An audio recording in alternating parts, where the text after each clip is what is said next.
Kumpirmado nga, isang bihirang pagkakataon na kung sanay na-detect ng ating pwersa ang isang submarine sa loob mismo ng teritoryo ng Pilipinas.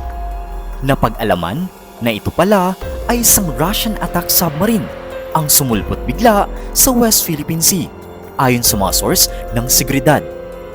Kinumpirma ng isa sa mga source na ang ilalim dagat na barko o mas kilala bilang submarine ay ang UFA ng Russian Navy, isang Kilo 2 class diesel-electric submarine. Pero hindi pala ito ang kauna-unang pagkakataon na tumawid sa ating karagatan dahil una itong nakita noong November 28. 148 kilometers or 80 nautical miles sa kanlurang bahagi ng Occidental Mindoro at nagmula sa Malaysia, dagdag ng ating source. Alam mo ba na agad na nagpadala ng isang eroplano at isang barkong pandigma ang Philippine Navy upang subaybayan ang galaw ng UFA? Ayon sa mga source na nagsalita nang hindi pa nagpapakilala dahil wala raw silang otoridad na magsalita sa media. Tumanggi rin silang ibunyag kung bakit lumitaw ang submarine.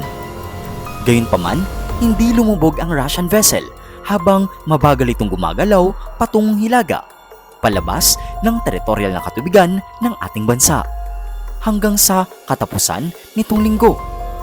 Sa buong paglalakbay nito, ang UFA ay pinanood ng Philippine Navy's BRP Jose Rizal.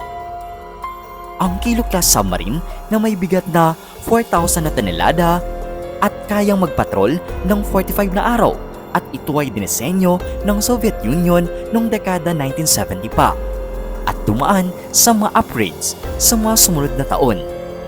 Ang UFA, partikular, ay ang ipinangkomisyon noong 2022 at ika-4 sa 6 na unit ng Project 63.6 para sa Russian Pacific Fleet. Ito ay may habang 74 na metro at ito ay may range na 12,000 kilometers at bahagi ng mga pinakamahusay na Kilo 2 submarines. Alam mo ba na itinuturing bilang isa sa mga pinaka-advanced at tahimik na submarino ang UFA? At ito ay kayang maglunsad ng mga caliber missiles na malawakang ginagamit ngayon sa Ukraine. May operational depth ito na kung saan ay aabot ng 240 na metro at kayang lumubog hanggang sa maximum na lalim ng 300 na metro.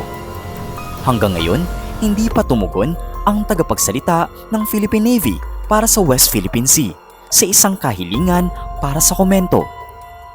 Inuulat nga ng US Naval Institute News noong nakarang linggo ng Russian submarine kasamang rescue tug ng Alataw ay nagpapatrolya sa South China Sea matapos magdaos ng isang port visit sa RMN Kota Kinabalu Naval Base sa Malaysia noong November 23 at gayon din ang mga exercises.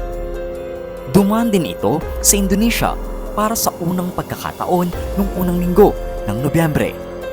At ayon nga sa ulat, ang UFA ay nakataktang bumalik sa submarine base ng Russian Pacific Fleet sa Kamchatka Naval Base. At ayon nga sa ulat, ang Russian Navy Fleet Surface Action Group na binubuo ng mga corvette na RFS Krumki, RFS Hero of the Russian Federation Aldar Zaidenzapov at RFS Rezki, pati na rin ang fleet ng oiler na Pechenga ay patungo na rin daw sa South China Sea nung nakaraang linggo. Kakatapos lang ng kanilang port visit sa Royal Thai Navy sa Tahib Naval Base noong November 25 para sa kanilang Indo-Pacific deployment. Nasa South China Sea rin mula nung nakarang linggo ang US nuclear-powered aircraft carrier na USS Abraham Lincoln at ang mga escort ships nito. Ang Russia na may matatag na ugnayan sa depensa at kalakalan sa Beijing ay nagsasagawa ng mga joint naval exercises sa South China Sea maging sa loob ng West Philippine Sea ngayong taon. Ipinipilit ng China na mayroon itong soberanya sa halos buong South China Sea na kinikilala rin ng mga kalapit bansa at kabilang na ang mga bansa gaya ng Vietnam, Malaysia, Indonesia, Taiwan at ang orihinal ang Pilipinas.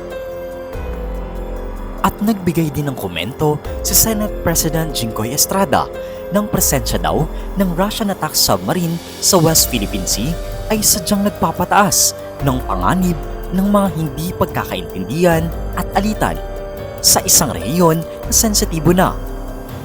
Si Estrada na pinuno ng Senate Panel on National Defense and Security ay nananawagan na sa Department of National Defense, Armed Forces of the Philippines at maging sa Department of Foreign Affairs na agad na kumilos at linawin ang mga intensyon sa likod ng tinatawag nitong incursion. Dagdag pa niya, ang sitwasyong ito ay nakakabahala at nagdudulot ng mga mahalagang tanong tungkol sa katatagan at seguridad ng ating maritime na teritoryo na isang mainit na issue ng geopolitical tensions. Ang presensya ng mga banyagang unit militar, lalong-lalo na ang mga may kakayang maglunsad ng opensiba ay sadyang nagpapataas ng panganib ng hindi pagkakaintindihan at maging angilitan sa isang rehiyon na sensitibo na.